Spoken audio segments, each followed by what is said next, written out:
हमनी के संस्कृति, हमनी के संस्कार सदा रहे हमनी के साथ। भारत के महान ग्रंथ और काव्य सब के संपूर्ण संकलन सब्सक्राइब करें तिलक।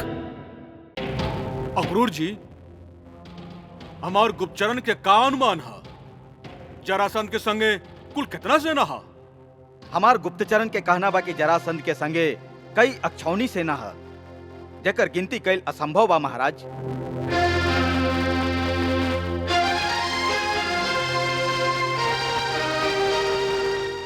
एकर अर्थ है कि अकेले मथुरा के सेना ओकर सामना ना कर सकेला। ए परिस्थिति में हम लोग के दूसरा राज्य से सहायता मांगे के चाहिए। बाकी दुर्भाग्यवश हम लोगन के पड़ोसी जितना भी राजा बाणन, बाणासुर और भौमासुर, उस सबे कंस के मित्र बाणन, वो हम लोगन के साथ ना दी हैं, बल्कि मथुरा के लूट में हिस्सा बटावे खातिर वो ए समय जरासंध के संग मिल जी हैं।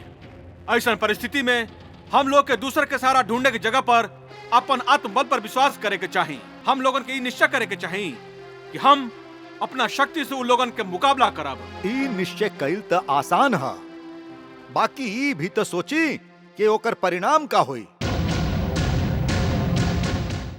जे योद्धा पहले से ही परिणाम के सोच के युद्ध क्षेत्र में जाला, उ युद्ध में कबो जीत न सकेला।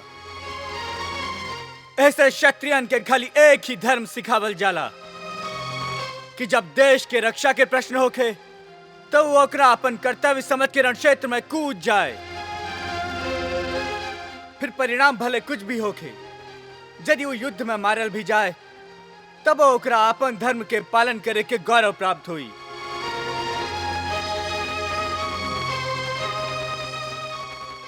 स्वर्ग में भी होकर एगो वीर के ही लेखा सम्मान हुई। जौन युद्ध में जीते के कोनो संभावना ही नहीं खे, ऐसन युद्ध में कूद के मरे के वीरता ना आत्महत्या कहल जाला। जेकरा आप आत्महत्या कहत हई, ओकरा बलिदान भी तो कह सकत हई। शब्द के हेर फेर से परिस्थिति ना बदल जाला। हमरा विचार से आज जे परिस्थिति है, ओमे ऐसन मूर्खन वाला वीरता के बजाय राजनीति के प्रयोग करे के चाहिए। और ये समय राजनीति यह कहेली कि महाराज तुरंत अपन महामंत्री के जरासंध के सेना में भेज के ओकरा से संधि के प्रार्थना करें, जैसे ही विनाशकारी तूफान रास्ता में ही रुक जाए। एक कायरन के राजनीति है, वीरन के ना। अक्रूर जी, मनुष्य के इतिहास से भी कुछ सीखे के चाहिए। ऐसन कई गो उदाहरण है जहां बड़का बड़का वीर जब ही देखलन कि शत्रु से मुकाबला ना हो सकेला तो ओकरा सामने घुटना टेक के ओकरा से संधि कर लिहलन, जैसे शत्रु मित्र भी बन गईलन और ओकर प्राण के रक्षा भी हो गई। ऐसन कई गो उदाहरण इतिहास में मिलेला। आप इतिहास के बात करत हई तो इतिहास में सूर्यवंशी श्री राम के उदाहरण भी मिलेला कि जब रावण उनकर पत्नी सीता के हरण करके उनकर पुरुषत्व के ललकारलस तो उनकर कर्तव्य उनका के आवाज दिलस कि उनकर और उनकर रघुकुल के आन रखे के खातिर ओ पापी के दंड दिहल उनकर धर्म है।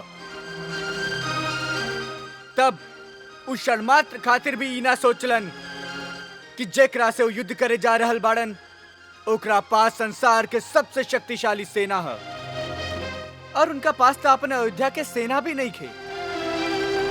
फिर भी वो वनवासी राजकुमार आपन कर्तव्य निष्ठा, आपन दृढ़ आत्मबल और खाली आपन वीरता के भरोसा पर कुछ वानरन के संगे लेके लंका के किला पर चढ़ाई कर दिहलन और इस सिद्ध कर दिहलन कि जे मनुष्य आपन कर्तव्य और आपन धर्म के आवाज के सुन के आपन कर्म पथ पर निडर होके आगे बढ़ेला, ना मृत्यु से डरेला ना परिणाम से, अंत में जीत ओकरे होखेला।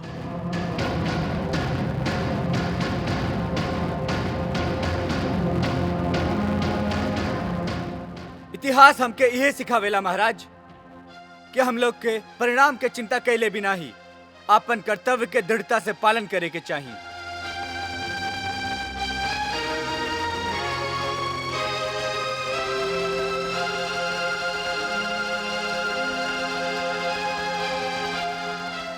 हम कृष्ण के बात से सहमत हैं। ई हम लोगन के क्षत्रिय धर्म के परीक्षा के समय है और हम लोग के ये परीक्षा में खरा उतरे के है। हम वचन देत हई कि जब तक हमार हाथ में तलवार उठावे के शक्ति है, हम स्वयं मथुरा के द्वार पे ठाड़ होके ओकर रक्षा करब। हम लोग आपके संगे हैं महाराज।